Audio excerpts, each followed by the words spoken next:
Hello students, good morning. आज का जो हमारा टॉपिक है वो है स्ट्रक्चर ऑफ प्रोटीन्स। स्ट्रक्चर जो है प्रोटीन्स का कैसा होता है। तो प्रोटीन जो है these are the polymers of amino acid monomers. Proteins को हम बोलते हैं कि ये अमाइनो एसिड के क्या हैं, पॉलीमर्स हैं, अमाइनो एसिड मोनोमर्स के। Amino acids are linked together to form a chain called peptide chain. तो अमाइनो एसिड्स क्या होते हैं, एक दूसरे के साथ लिंक होते हैं, जो किसकी फॉर्मेशन करते हैं, पॉलीपेप्टाइड चेन की फॉर्मेशन करते हैं। तो अमाइनो एसिड जो है ये बिल्डिंग ब्लॉक्स ऑफ प्रोटीन्स हैं। प्रोटीन्स किससे बनती है, अमाइनो एसिड से। जब बहुत सारे अमाइनो एसिड एक दूसरे के साथ लिंक होते हैं, पॉलीपेप्टाइड चेन बनाते हैं, और पॉलीपेप्टाइड चेन एक दूसरे के साथ लिंक होके प्रोटीन स्ट्रक्चर जो है वो उसकी फॉर्मेशन करती है। तो प्रोटीन्स जो हैं उसमें एक पॉलीपेप्टाइड चेन हो सकती है या एक से ज्यादा भी हो सकती है। अब जो पेप्टाइड चेन है इसका नाम कैसे पड़ा है, कि इसका नाम पड़ा है according to number of amino acid residue, कि एक पॉलीपेप्टाइड चेन में कितने number of amino acid residue present होते हैं। जैसे कि आपको पता है पेप्टाइड चेन जो है उसकी लेंथ वेरिएबल होती है, वो डिपेंड करती है कि कितने नंबर ऑफ अमाइनो एसिड जो हैं उस पॉलीपेप्टाइड चेन में एक दूसरे के साथ लिंक है। वो 8 हो सकते हैं, वो 10 हो सकते हैं, वो 20 हो सकते हैं, 50, 100, 200, 500 तक, 500 से ज्यादा भी हो सकते हैं। तो जो पेप्टाइड चेन का नाम है ये डिपेंड करता है किस पे, कि कितने number of amino acid residue इसके अंदर प्रेजेंट हैं। तो according to number of amino acids peptide chain जो है उनको डिफरेंट नाम दिए गए हैं। पेप्टाइड चेन को, एक को हम बोलते हैं डाइपेप्टाइड, ट्राइपेप्टाइड, ओलिगोपेप्टाइड और पॉलीपेप्टाइड। अब डाइपेप्टाइड क्या होता है, डाइपेप्टाइड क्या है कि इसमें दो अमीनो एसिड जो है एक दूसरे के साथ लिंक होते हैं, और उन दो पेप्टाइड्स को, उन दो अमीनो एसिड को लिंक करने का काम करता है पेप्टाइड बॉन्ड। तो इसका मतलब अगर डाइपेप्टाइड है तो इसका मतलब दो पेप्टाइड बॉन्ड होंगे क्या, नहीं, दो पेप्टाइड बॉन्ड नहीं, दो एक पेप्टाइड बॉन्ड होगा। अमीनो एसिड दो होंगे, पेप्टाइड जो है वो दो होंगे, इसलिए हम उनको डाइपेप्टाइड बोलेंगे। लेकिन दो को एक पेप्टाइड बॉन्ड जो है वो कनेक्टेड करता है। जैसे आप यहाँ पे देख लीजिए, ये आपका एक अमीनो एसिड है ग्लाइसिन, दूसरा अमीनो एसिड ग्लाइसिन ये है। तो यहाँ पे कंडेंसेशन रिएक्शन हो रही है, जो वाटर जो है यहाँ पर रिलीज हो रहा है। तो यहाँ पे ये क्या बनाएगा, पेप्टाइड बॉन्ड की फॉर्मेशन ये कर रहा है। यहाँ पे दो अमीनो एसिड को लिंक करने का काम ये पेप्टाइड बॉन्ड कर रहा है। तो ये दो अमीनो एसिड के बीच में कितने पेप्टाइड बॉन्ड है, एक पेप्टाइड बॉन्ड जो है वो प्रेजेंट है। उसके बाद है ट्राइपेप्टाइड। अब ट्राइपेप्टाइड क्या होते हैं, ट्राइपेप्टाइड ऐसी चेन है जिसकी फॉर्मेशन होती है तीन अमीनो एसिड के साथ। तीन अमीनो एसिड एक दूसरे के साथ लिंक होके वो क्या बनाते हैं, ट्राइपेप्टाइड बनाते हैं। जैसे आप यहां पे देख लीजिए, ये एक अमीनो एसिड है, ये दूसरा अमीनो एसिड है, और ये तीसरा अमीनो एसिड यहां जुड़ रहा है, और इनको जोड़ने का काम कौन कर रहे हैं, वो पेप्टाइड बॉन्ड कर रहे हैं। ये आपको रेडिश कलर में यहाँ पे दिख रहा है पेप्टाइड बॉन्ड। तो अमीनो एसिड तीन है, तो जब अमीनो एसिड तीन है तो इसको हम ट्राइपेप्टाइड बोलते हैं। और तीन अमीनो एसिड को कितने पेप्टाइड बॉन्ड जोड़ रहे हैं, दो, पहले और दूसरे को एक, और दूसरे और तीसरे को एक बॉन्ड, तो दो पेप्टाइड बॉन्ड इनको जोड़ रहे हैं। आप यहां पे देख लीजिए, ये एक अमीनो एसिड है, दूसरा अमीनो एसिड ये है यहाँ पे, और यहाँ पे ये पेप्टाइड बॉन्ड की फॉर्मेशन जो है वो हो रही है। तो तीन टाइप के अमीनो एसिड जब एक दूसरे के साथ कनेक्ट होंगे तो वो क्या बनाएंगे, ट्राइपेप्टाइड बनाएंगे। इसी तरह है ओलिगोपेप्टाइड। जैसे आप देखो यहाँ पे, ये एक अमीनो एसिड है, ये दूसरे टाइप का अमीनो एसिड है। तो जब दो टाइप के अमीनो एसिड एक दूसरे के साथ जुड़े तो ये डाइपेप्टाइड बनाया। इसी तरह जब तीन से ज्यादा और 10 से कम अमीनो एसिड एक दूसरे के साथ लिंक होते हैं, जो फॉर्मेशन करते हैं चेन की, वो ऐसी पेप्टाइड चेन को हम बोलते हैं ओलिगोपेप्टाइड्स। और जब प्रोटीन जो है पेप्टाइड चेन में 10 से ज्यादा अमीनो एसिड जो हैं वो लिंक होंगे तो एक प्रोटीन बनेगी, और एक पॉलीपेप्टाइड चेन हम उसको बोलेंगे जब उसके अंदर 10 या 10 से ज्यादा अमीनो एसिड जो हैं वो प्रेजेंट होंगे, उनको हम बोलते हैं पॉलीपेप्टाइड चेन। ठीक है। तो आगे एक बार और देख लेते हैं, ये हमें यहाँ पे दिखाया हुआ है कि कैसे पॉलीपेप्टाइड चेन बनती है। देखिए, ये एक टाइप का अमीनो एसिड है, ये दूसरे टाइप का है, ये ब्राउनिश, ये ब्लूइश कलर में, फिर ग्रीनिश कलर में तीसरा है, पिंकिश कलर में आपको चौथा है, ब्लैकिश कलर में फिफ्थ है, फिर ये येलोइश ब्राउन जो है ये फिफ्थ है, और ये ब्लैकिश से।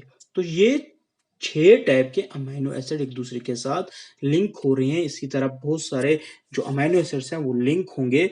जैसे यहाँ पे दिखा है, ये जो है सीरीन है, इसी तरह ये वाला जो है वो हिस्टिडाइन है, इसी तरह ये वाला जो है वो सिस्टीन है, इसी तरह ये मिथ्योनाइन है, ये ग्लूटामिक एसिड है, ये ल्यूसाइन है, और ये लाइसिन है। तो यहाँ पे 7 अमीनो एसिड एक दूसरे के साथ लिंक हो रहे हैं, जो एक ओलिगोपेप्टाइड चेन जो है उसकी फॉर्मेशन हो रही है। इसी तरह आप यहाँ पे देखिए, यहाँ डिफरेंट अमीनो एसिड्स हैं, ठीक है, लेकिन वो क्या कर रहे हैं, बहुत सारे अमीनो एसिड लिंक हो रहे हैं, उनको लिंक करने का काम पेप्टाइड बॉन्ड कर रहा है, और ये क्या बना रहा है, एक नई प्रोटीन जो है वो बना रहा है, जिसको हम पॉलीपेप्टाइड चेन बोलते हैं। ये आपको दिख रहा है यहाँ पे कि कितने बहुत सारे अमीनो एसिड एक दूसरे के साथ लिंक होके क्या बना रहे हैं, पॉलीपेप्टाइड चेन बना रहे हैं। तो नेक्स्ट चलते हैं। उसके बाद है कि proteins are polypeptides with more than 100 amino acid residue. Protein जो है वो पॉलीपेप्टाइड्स हैं जिसमें 100 से ज्यादा अमीनो एसिड रेसिड्यू जो है वो प्रेजेंट होते हैं। A protein is formed only one polypeptide chain or more than one polypeptide chain makes up a protein। कहता है कि एक प्रोटीन की फॉर्मेशन जो है वो खाली एक पॉलीपेप्टाइड चेन भी कर सकती है, या मोर देन एक पॉलीपेप्टाइड चेन वो भी प्रोटीन्स जो है उसको प्रोटीन को बनाती है। जैसे एक एग्जांपल है यहाँ पे मायोग्लोबिन, जो सिंगल पॉलीपेप्टाइड चेन से बनी होती है, और इसी तरह दूसरी जो प्रोटीन है हीमोग्लोबिन, जो 4 पॉलीपेप्टाइड चेन से बनी होती है। हीमोग्लोबिन का तो नाम आपने सुना ही होगा। हीमोग्लोबिन ब्लड प्रोटीन है जिसमें 4 पॉलीपेप्टाइड चेन्स होती हैं। इसी तरह मायोग्लोबिन जो है ये मसल प्रोटीन है जो single type of polypeptide chain से बनी होती है। आप यहाँ पे देख लीजिए, ये मायोग्लोबिन है जिसमें एक सिंगल पॉलीपेप्टाइड चेन जो है वो प्रेजेंट है, और साथ में एक हीम ग्रुप इसमें प्रेजेंट होता है। इसी तरह दूसरी एग्जांपल आप देख लीजिए, ये हमारा हीमोग्लोबिन है। हीमोग्लोबिन जो है 4 डिफरेंट चेन से बनी होती है। तो यहाँ पे आप देखिए, बीटा चेन्स 2 टाइप की हैं और अल्फा चेन्स 2 टाइप की हैं। तो 4 पॉलीपेप्टाइड चेन्स एक दूसरे से मिलके क्या बना रही हैं, पॉलीपेप्टाइड चेन, वो प्रोटीन्स बना रही हैं। ये हीमोग्लोबिन प्रोटीन है और ये आपकी मायोग्लोबिन प्रोटीन है। उसके बाद है एन एंड सी टर्मिनल्स। अब एन और सी टर्मिनल्स किसको बोला जाता है? आपने ये पॉलीपेप्टाइड चेन देख रहे हो आप, ठीक है, तो हर पॉलीपेप्टाइड चेन का 2 एंड होते हैं, ठीक है, एक एंड ये है और एक एंड ये है। तो एक एंड पे इसके फ्री कार्बोक्सिलिक ग्रुप जो है वो प्रेजेंट होता है, और दूसरे एंड पे फ्री अमाइनो ग्रुप जो है वो प्रेजेंट होता है। कार्बोक्सिलिक ग्रुप को COH से डोनेट किया जाता है और अमाइनो ग्रुप को NH2 के साथ रिप्रेजेंट किया जाता है। तो एक पे क्या है, C carboxylic group, free carboxylic group, और दूसरे पे फ्री अमाइनो ग्रुप प्रेजेंट है। तो जिस एंड पे फ्री कार्बोक्सिलिक ग्रुप प्रेजेंट होगा उसको हम सी टर्मिनल एंड बोलेंगे, और जिस पे अमाइनो ग्रुप जो है NH2 ग्रुप होगा उसको हम क्या बोलते हैं, उसको हम बोलेंगे एन टर्मिनल एंड। तो एक पॉलीपेप्टाइड चेन में अगर हमने क्या करनी है, चेन ये अमीनो एसिड्स की काउंटिंग करनी है तो किस एंड से की जाएगी? तो जब भी पॉलीपेप्टाइड चेन में अमीनो एसिड की काउंटिंग करनी होती है तो आप हमेशा एन टर्मिनल एंड से काउंटिंग करते हैं towards the C terminal and.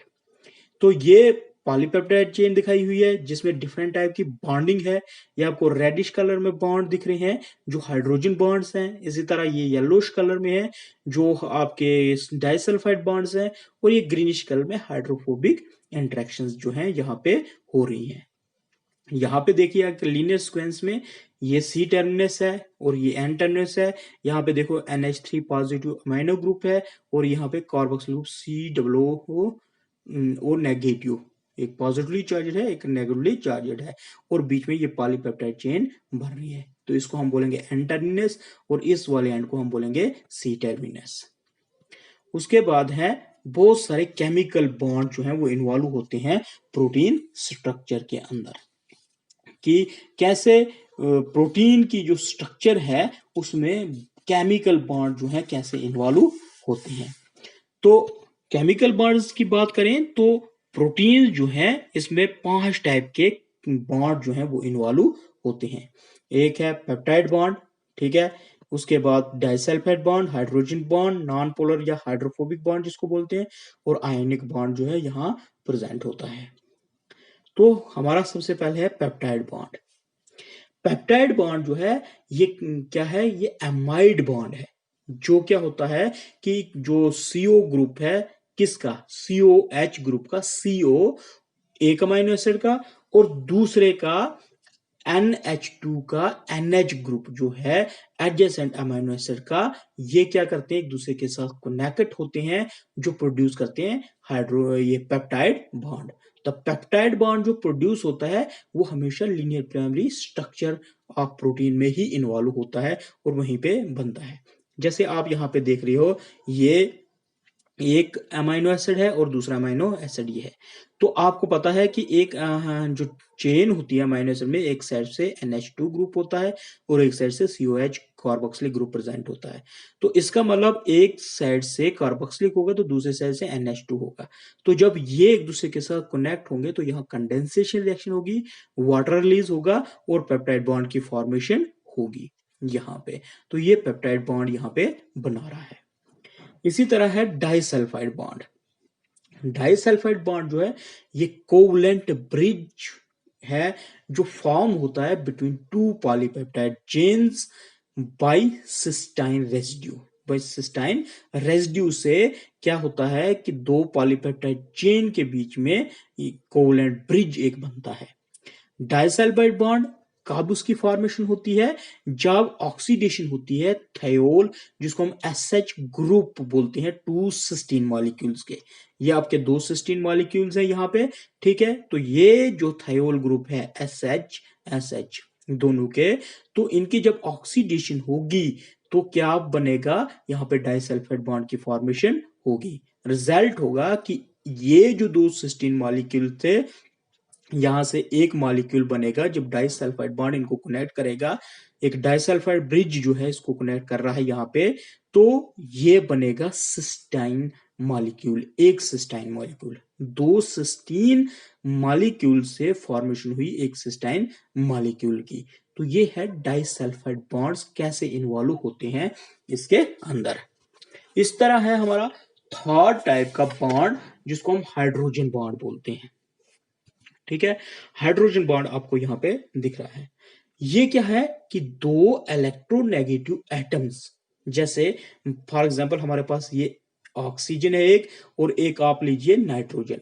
ये क्या करते हैं कि ये शेयर करते हैं एक हाइड्रोजन एटम को, इस हाइड्रोजन एटम को ये शेयर करते हैं। तो जिससे क्या होती है, हाइड्रोजन बॉन्ड की फॉर्मेशन होती है। अब जो ऑक्सीजन और नाइट्रोजन न्यूक्लियस है, ये अट्रैक्ट करता है इलेक्ट्रॉन्स, बड़ी स्ट्रांगली अट्रैक्ट करता है किसको, ये जो हाइड्रोजन न्यूक्लियस है एटम। क्योंकि जो ऑक्सीजन नाइट्रोजन न्यूक्लियस है वो उसमें काफी स्ट्रांग फोर्स होती है as compare to hydrogen nucleus, या जिसको हम प्रोटॉन बोलते हैं। तो होता क्या है कि जब शेयरिंग ऑफ इलेक्ट्रॉन होता है बिटवीन हाइड्रोजन और ऑक्सीजन, या आप नाइट्रोजन ले लिए, तो उनकी शेयरिंग जो है वो अनइक्वल होती है। क्योंकि ऑक्सीजन एटम जो है, ये वाला जो ऑक्सीजन एटम है, ये पार्शियली नेगेटिव चार्ज बियर करता है, और हाइड्रोजन एटम जो है ये पार्शियली पॉजिटिव चार्ज जो है अटेन करता है। जिससे क्या होता है, रिजल्ट होता है कि इलेक्ट्रोस्टैटिक इंटरेक्शन हो जाती है इनके बीच में। तो हाइड्रोजन एटम जो एक मॉलिक्यूल का है और ऑक्सीजन या नाइट्रोजन एटम जो दूसरे मॉलिक्यूल का है, उनके बीच में क्या हो जाता है, यह हाइड्रोजन बॉन्ड की फॉर्मेशन होती है। अब हाइड्रोजन बॉन्ड कब स्ट्रांग होता है, जब जो हाइड्रोजन एटम का न्यूक्लियस और दो other atoms, either it is oxygen और नाइट्रोजन, जो शेयर कर रहे हैं बॉन्ड को, और वो एक स्ट्रेट लाइन में है, तो वहां पे मतलब लीनियरली अरेंज जब होंगे, वहां पे हाइड्रोजन बॉन्ड जो है वो काफी स्ट्रांग होता है। तो यहां पे ये हाइड्रोजन बॉन्ड की फॉर्मेशन हो रही है, शेयर कर रहे हैं ये ऑक्सीजन एटम और हाइड्रोजन एटम। सेम यहाँ पे आपको ये दिख रहा है। उसके बाद होती है आयनिक बॉन्ड, या जिसको हम आयनिक इंटरेक्शन बोलते हैं। ये हमेशा होती है अपोजिटिवली चार्जड ग्रुप्स ऑफ मॉलिक्यूल के बीच में। आयनिक बॉन्ड कहां बनेगा? दो जो अपोजिटली चार्जड ग्रुप या मॉलिक्यूल जो है वो होंगे, उन्हीं के बीच में आयनिक बॉन्ड बनता है। जैसे यहाँ पे आप देख रहे हो सोडियम पॉजिटिव और क्लोरीन नेगेटिव, यहाँ पे Na पॉजिटिव क्लोरीन नेगेटिव, ये दोनों अपोजिटली चार्जड मॉलिक्यूल्स हैं या एटम्स हैं, तो इनके बीच में आयनिक बॉन्ड की फॉर्मेशन होगी। जैसे एक एग्जांपल लेते हैं कि लाइसिन या आर्जिनाइन है, जो साइड ग्रुप होता है उसमें, तो इसमें क्या होता है? Positive charge amino group present होता है, जिसको NH3 पॉजिटिव से रिप्रेजेंट किया जाता है। तो इसी तरह अगर हम दूसरा एस्पेटेट और ग्लूटामेट लेंगे, तो उसके अंदर negatively charge carboxyl group present होता है, CO नेगेटिव। तो स्ट्रेंथ जो है आयनिक बॉन्ड की सिमिलर होती है as compare to covalent bonds. तो जब इनको वाटर के साथ ट्रीट किया जाता है, तो आयनिक बॉन्ड की जो स्ट्रेंथ है वो क्या हो जाती है? ड्रेस्टिकली रिड्यूस हो जाती है, क्योंकि ड्यू टू इलेक्ट्रिक स्ट्रेंथ, या जिसको हम इंसुलेटिंग प्रॉपर्टी ऑफ वाटर बोलते हैं। उसके बाद है हाइड्रोफोबिक इंटरेक्शंस। ऐसी फोर्सेस जो non polar region of molecules को एक दूसरे के साथ होल्ड करके रखे, उसको हम हाइड्रोफोबिक इंटरेक्शंस बोलते हैं। तो अगर बेस्ट एग्जांपल इसकी देखी जाए, तो जैसे अगर हमने हाइड्रोफोबिक इंटरेक्शन की स्टडी करनी है, तो हम ले सकते हैं mixing of water with benzene, hexane या ऑयल के साथ वाटर को हम क्या करते हैं? मिक्स करते हैं। टू फेजेस की फॉर्मेशन होती है। एक लिक्विड, जो कोई भी लिक्विड जो है वो सॉल्युबल नहीं है वाटर में, तो they are unable to undergo favourable interaction with water molecule. और जो इंटरफेयर करता है किसके साथ? हाइड्रोजन बॉन्डिंग, जो वाटर मॉलिक्यूल्स के अंदर हाइड्रोजन बॉन्डिंग है उसके साथ इंटरफेयर करता है। तो एक्वस सॉल्यूशन में क्या हो जाता है? जितने भी मॉलिक्यूल्स आयंस है वो इंटरफेयर करते हैं हाइड्रोजन बॉन्ड के साथ, जो वाटर मॉलिक्यूल्स में प्रेजेंट होता है या उसके इमीडिएट विसिनिटी में जो भी प्रेजेंट होता है। लेकिन जो पोलर और चार्जेड सॉल्यूट्स हैं, जैसे सोडियम क्लोराइड है, वो कंपनसेट कर लेता है इस इंटरफेरेंस को, जो इंटरफेयर वो करते हैं। कैसे? कि वो न्यू सॉल्यूट वाटर इंटरेक्शन की फॉर्मेशन वहां पे करते हैं। ठीक है। इसी तरह अगर हम एम्फीफैटिक कंपाउंड्स की बात करें, जो पोलर चार्जेड हैं, जिनमें पोलर चार्ज और नॉन पोलर रीजन दोनों होते हैं, तो एम्फीफैटिक कंपाउंड्स मिक्स होता है वाटर के साथ, तो पोलर रीजन इंटरेक्ट करता है सॉल्वेंट के साथ, जो टेंड करता है कि ये डिसॉल्व हो जाएगा। लेकिन नॉन पोलर रीजन अवॉइड करता है वाटर के साथ कांटेक्ट, कि वाटर के साथ उसका कांटेक्ट ना हो, किसका? नॉन पोलर रीजन का। तो ये स्ट्रक्चर जो है वो स्टेबल होते हैं वाटर के अंदर, जो किसकी फॉर्मेशन करती है? मिसली की फॉर्मेशन करते हैं, जो हमने अमाइनो एसिड्स के अंदर पढ़ा हुआ था, या लिपिड्स के अंदर शायद हमने पढ़ा हुआ है मिसली की फॉर्मेशन कैसे होती है। तो कहने का मतलब है, ऐसी फोर्स जो नॉन पोलर रीजन मॉलिक्यूल्स को एक साथ इकट्ठा रखे, उनसे इंटरेक्शंस को हम बोलते हैं हाइड्रोफोबिक इंटरेक्शंस। ठीक है। तो ये थे केमिकल बॉन्ड्स इन्वॉल्व्ड इन प्रोटीन स्ट्रक्चर। तो नेक्स्ट लेक्चर में हम पढ़ेंगे अब असली जो स्ट्रक्चर ऑर्गेनाइजेशन है प्रोटीन्स की, वो कैसी है। 4 टाइप के स्ट्रक्चर हैं उसमें: primary structure, secondary structure, tertiary और क्वाटरनरी स्ट्रक्चर। उन स्ट्रक्चर्स को पढ़ने से पहले ये आपको जानना जरूरी था कि डाइपेप्टाइड क्या होते हैं, ट्राइपेप्टाइड क्या होते हैं, ओलिगोपेप्टाइड्स कैसे बनते हैं, पॉलीपेप्टाइड चेन्स क्या होती हैं, इस तरह N और C टर्मिनल एंड क्या होते हैं। ठीक है ना। तो इसी या कौन से केमिकल बॉन्ड इन्वॉल्व होते हैं। तो ये है आपका structure of proteins. Thank you.